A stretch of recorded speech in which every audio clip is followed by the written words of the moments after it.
Bonjour à tous et bienvenue dans ce nouvel épisode de la Station Dev. Je suis Vander Otis et je suis ravi de vous retrouver pour ce nouvel épisode. Alors aujourd'hui on est en décembre. Quand vous allez voir cette vidéo ou écouter ces podcasts, il sera déjà peut-être le 6, 7 ou 10 décembre. Et dans l'objectif de préparer 2025, je commençais à construire une nouvelle application. Et c'est là que je me suis rendu compte que j'ai eu un pic de productivité.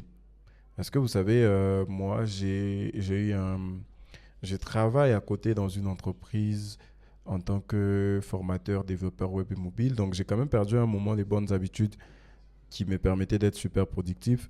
Et du coup, pour cette application, je devais me réorganiser malgré ces contextes-là un peu compliqués. Je devais me réorganiser.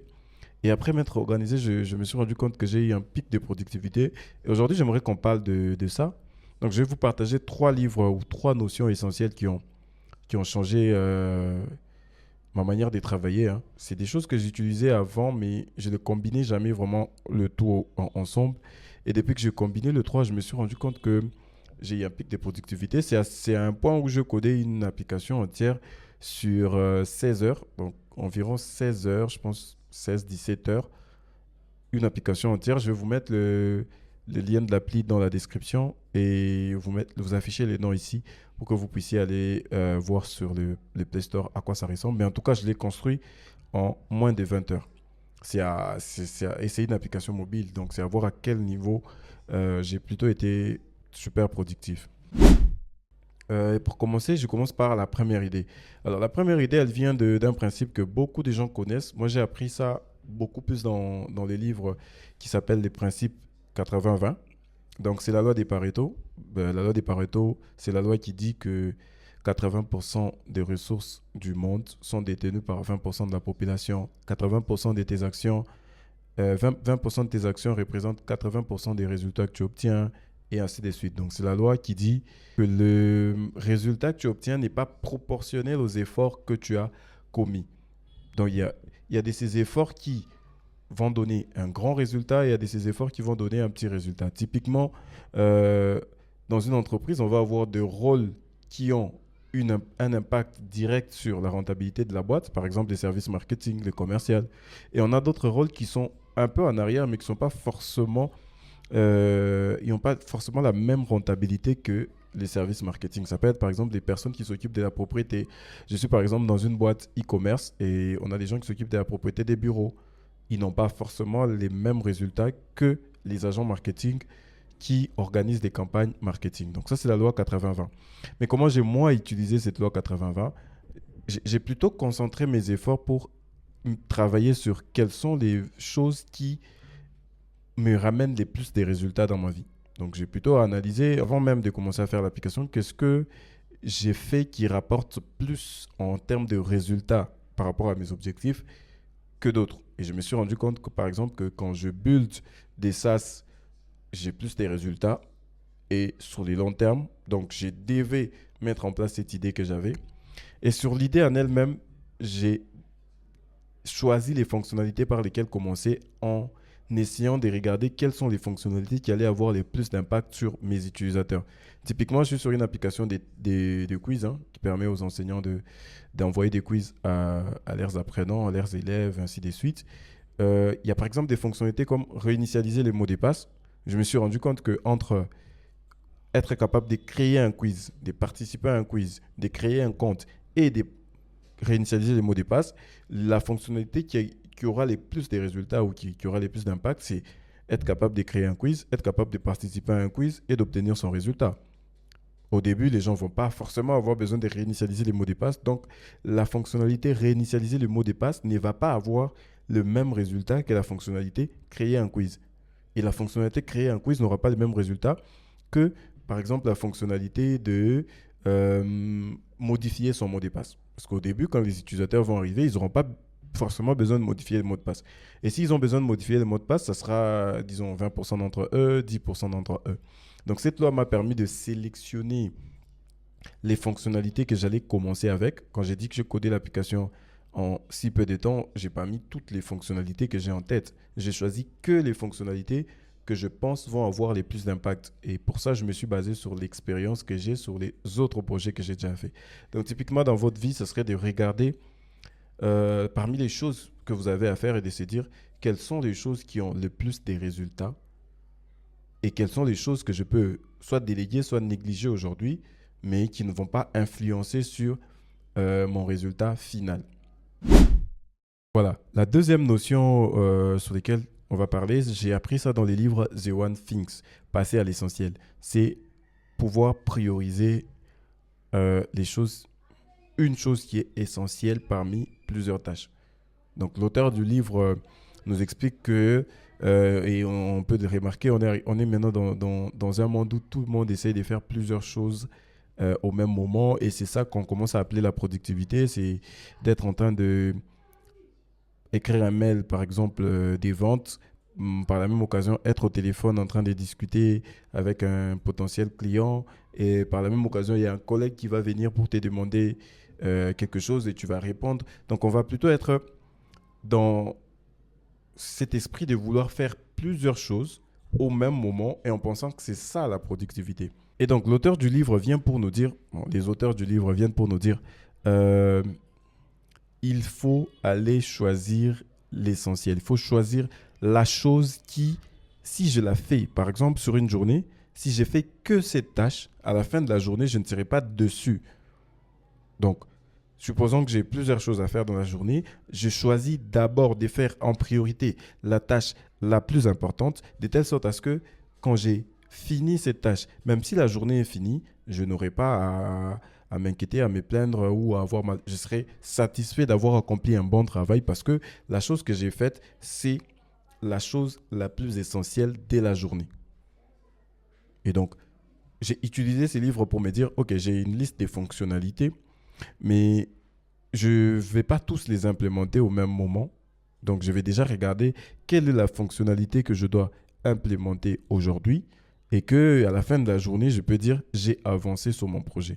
Donc, le but, c'est de faire une seule chose en priorité, pas d'en faire 5000. Par exemple, c'est un nouveau projet, je dois prendre des infos sur mes utilisateurs, demander si telle et telle chose les intéresserait et en même temps coder ses fonctionnalités et en même temps préparer la page des ventes et en même temps tout plein de choses comme ça. Alors l'idée c'est de me dire ok, quelle est la chose la plus essentielle à faire aujourd'hui et à la fin de la journée je pourrais me dire que j'ai avancé sur mon projet. Et dans ces cas-là, ce que je dis par exemple c'est aujourd'hui je code. Ok, demain je fais par exemple des appels des ventes. Après, demain, par exemple, je vais dire qu'on va préparer la page des ventes, ainsi de suite. Donc, l'idée, c'est vraiment de dire quelle est la chose que je vais faire aujourd'hui et je me concentre d'abord sur cette chose. Ce sera la priorité. Tant que je n'ai pas fini cette tâche-là, je ne passe pas à une autre tâche. Je ne fais pas plusieurs choses au même moment. Je me concentre sur l'essentiel. D'ailleurs, c'est dit dans les titres, passer à l'essentiel. On se concentre sur l'essentiel et on laisse tomber d'abord les multitâches. Ici, on fait une seule chose et on la fait bien. Et c'est seulement après qu'on peut aller chercher une deuxième tâche et dire, OK, cette fois-ci, je me concentre sur cette tâche et on se concentre encore sur cette tâche-là. La troisième notion vient du livre Deep-Work. Donc, les livres Deep-Work parlent du travail en profondeur. L'auteur s'appelle Cal Newport. Donc, c'est un livre que j'ai lu beaucoup de fois, mais qui est plutôt difficile à implémenter dans l'univers où on vit. Par exemple, quand tu travailles en entreprise avec beaucoup de gens, on a toujours tendance à venir te déranger, à venir te parler. Alors que les principes même du livre, c'est de pouvoir se concentrer en profondeur sur une seule chose et de les faire bien. Donc, c'est vraiment éviter tout ce qui est distraction, dérangement et de se concentrer, se focaliser sur son travail. Donc, le principe, il est comme ça. Vous allez vous réserver un espace de temps. Vous allez vous réserver un espace tranquille. Déjà, un espace physique où on va être tranquille, on ne va pas être dérangé. Ensuite, on va se réserver un bloc de temps pour dire, par exemple, de 14h à 18h, je vais me concentrer sur mon travail sans distraction dans un endroit où on ne va pas me déranger. Et je vais juste travailler. Je ne vais pas faire autre chose. Donc, si par exemple, je suis entré là-bas pour coder, je vais coder. Si je suis entré là-bas pour écrire des emails, je vais écrire des emails. Si je suis entré dans cette session-là pour par exemple, penser à mon nouveau projet, je vais penser au projet et je vais rien faire d'autre. Je vais me concentrer que sur cette tâche-là. Et pendant le temps que j'ai sélectionné que j'allais faire, ça peut être 2 heures, ça peut être 3 heures. Bon, moi, j'ai toujours dit que l'idéal, c'est aux alentours de 4 heures. Mais tu peux faire 2 heures, tu peux faire 1 heure, tu peux faire 1h30, tu peux faire 90 minutes. Bien sûr, il ne s'agit pas de travailler 4 heures sans faire des pauses. Non.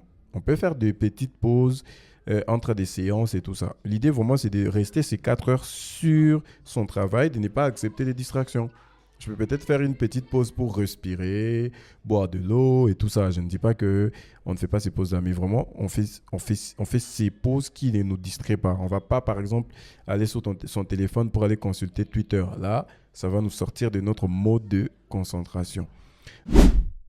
Donc, si maintenant je dois expliquer dans un gros comment ces 3 notions sont en train de s'agencer et s'interconnecter pour te permettre d'être productif, ou m'ont permis, en tout cas moi, d'être productif, c'est que tu commences par la loi des Pareto. Moi, j'ai commencé par identifier, déjà avant même de penser à coder l'application, j'ai commencé par identifier entre mon boulot, la prestation des services que j'ai fait et mes produits. Parce que à l'état actuel, ce que j'ai, c'est que j'ai des produits à moi, j'ai des prestations des services en tant que développeur que j'ai fait pour des clients, et j'ai mon job où je suis consultant, formateur, développeur. L'idée, c'est de me dire, OK, dans ces 3 choses, donc je suis allé vraiment au plus haut niveau de ma vie et je me suis dit, dans ces 3 choses, quelle est la chose qui me rapporte les plus de valeurs et quelle est la chose qui va me rapporter les plus de valeurs sur le long terme? Quelle est la chose sur laquelle je peux me focaliser les plus et espérer un résultat beaucoup plus grand que tous les autres? Et là, je me suis rendu compte que c'était la création de mes propres services. Parce que mon travail des consultants, j'ai un salaire fixe. Il ne bougera pas, quels que soient les efforts que je vais y mettre. Mes prestations des services, je n'ai pas un temps illimité. Donc, à un moment, je suis plafonné. Dès que j'ai pris un certain nombre de clients, c'est bon. Mais mes produits, eux, ils ont un potentiel illimité de revenus d'argent. Donc, je le code une seule fois. Et après, je commence à m'occuper un peu de la maintenance et, on va dire, de tout ce qui est marketing et autres. Mais sinon, les résultats, ils deviennent quadruplés. Bon, on va dire, il devient exponentiel. Et ce résultat-là, je peux jouer dessus. Plus j'ai investi du travail, du temps, plus je peux avoir des résultats, ce qui est pas la même chose avec les 2 autres tâches. Donc, je me suis dit, OK, pour moi, mes 20%, on n'est pas obligé que ça soit 20-80, ça peut être 30-70, ça peut être 10-90. Donc, c'est vraiment juste que les actions seront toujours un peu plus petites que le résultat qu'ils apportent par rapport à notre liste d'actions possibles. Donc là, je me suis dit, OK, ça veut dire qu'il faut que je me focus sur mon produit. J'avais déjà une idée de produit que j'avais déjà, on va dire, un peu testé. Je me disais que c'était bien, ça allait être rentable. Mais il avait fallu déjà... Mais il fallait que je code l'application, donc je mette en place l'application, mais aussi que je commence à préparer tout ce qui est marketing, parler avec mon partenaire, voir comment on va attaquer, étudier un peu le plan et tout ça. Et là intervient la notion de toujours 80-20 de Pareto, mais aussi le The One Things. Comment? 80-20 de Pareto, on regarde les fonctionnalités de l'appli et toutes les tâches qu'on a à faire sur le projet et on priorise les tâches qui auront les plus de valeurs, les fonctionnalités qui auront les plus de valeurs. On s'est dit par exemple que la fonctionnalité, comme je venais de dire, on s'est dit par exemple modifier son compte, ajouter une photo de profil n'aura pas beaucoup d'impact que passer un quiz, voir les résultats, voir l'historique de quiz que j'ai passé. Donc, on priorise l'historique de quiz, on priorise créer un quiz, on priorise passer un quiz, on priorise voir son résultat. On met déjà de côté la modification du compte, la photo de profil, la modification du mot de passe, la modification du mot de passe, les mots de passe oubliés et toutes ces choses, on les met de côté. 80-20, on prend la partie qui aura les plus d'impact sur les résultats et on se focus là-dessus. Passer à l'essentiel, The One Things, chaque jour, on regarde dans les tâches à faire et on se demande quelle est la tâche que si je la fais aujourd'hui, à la fin de la journée, je pourrais me dire, j'ai bien avancé dans mon projet. Donc, j'en choisis une et c'est tout. Je ne vais pas en faire 2, 3 au même moment. Non, j'en choisis une et je me concentre sur cette tâche. Quand je l'ai finie, je peux choisir une autre tâche. Ça ne veut pas dire que tu feras une seule tâche dans la journée. Ça veut juste dire que tu ne passeras pas à une deuxième tâche tant que tu n'as pas fini la première. Typiquement, nous les développeurs, quand tu es en train de développer un truc, Tu peux être sur l'authentification et puis une idée de génie te vient et puis tu te dis, je vais d'abord tester la réalisation de mots de passe. Bah non, tu fais pas ça. Tu restes sur l'authentification, tu finis l'authentification et ensuite tu pars choisir une deuxième tâche que tu vas faire. La troisième chose qui, pour moi, je pense que ça a été les plus essentiels sur le temps que ça m'a pris à développer, c'est les deep work, le travail en profondeur. C'est vraiment, une fois que j'ai piqué ma tâche que je vais faire, je me cale un temps et je me trouve un endroit quand je suis au bureau, parce qu'il y a des jours où je ne suis pas au bureau. Quand je ne suis pas au bureau, à la maison, c'est plus facile à organiser. Quand je suis au bureau, je me mets dans un endroit tranquille où je sais qu'on ne va pas me déranger. Je mets mon casque, j'augmente mon volume et je me focus sur la chose jusqu'à ce que j'aurai fini la fonctionnalité que je choisis. Tant que je n'ai pas fini et que ma session n'est pas finie, je ne laisse pas la place aux distractions. Je préfère rester dans ma petite bulle, passer pour une mauvaise personne, mais finir ce que j'avais à faire. Une fois que j'ai combiné ces trois, ça a été super rapide pour moi de finir ces projets. Habituellement, moi, je commence des projets. J'ai tout plein d'applications que je n'ai jamais lancées parce que je commence et puis après, je m'éparpille dans beaucoup de choses et puis je ne vais jamais finir. Mais en ayant appliqué plutôt cette méthode-là, sans aucune pression, parce que moi, je suis plutôt quelqu'un qui travaille parfois avec la pression des clients, sans aucune pression, je peux finir une application en moins de 20 heures. En fait, moi, j'ai fait ça en 4 jours et j'ai fait plutôt des sessions de 4 heures chaque jour, ce qui m'a permis de plutôt dire que j'ai bouclé ça en 16 heures, mais il y a eu quand même peut-être un 30 minutes de plus, le temps de mettre ça sur Play Store et regarder des petits problèmes comme ça. Et moi, ça m'a aidé à être super productif comme ça.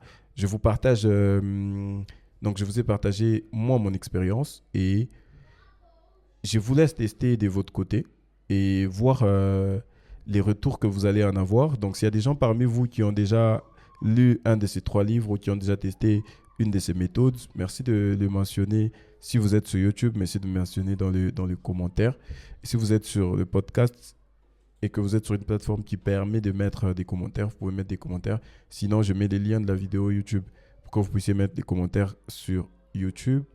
Je vous souhaite de passer un bon mois de décembre. Surtout, n'oubliez pas de commencer à planifier votre année 2025 parce que si vous vous en souvenez, je crois que j'en ai parlé dans cet épisode-là. Si vous ne préparez pas votre année, vous ne préparez pas, vous allez vous retrouver sans objectif, sans but. Et donc, vous allez faire une année 2025 qui sera la même que l'année 2024, quoi. Vous n'aurez pas évolué, vous n'aurez pas fait ce qui vous tient à cœur. Donc, je vous souhaite de commencer à planifier votre année.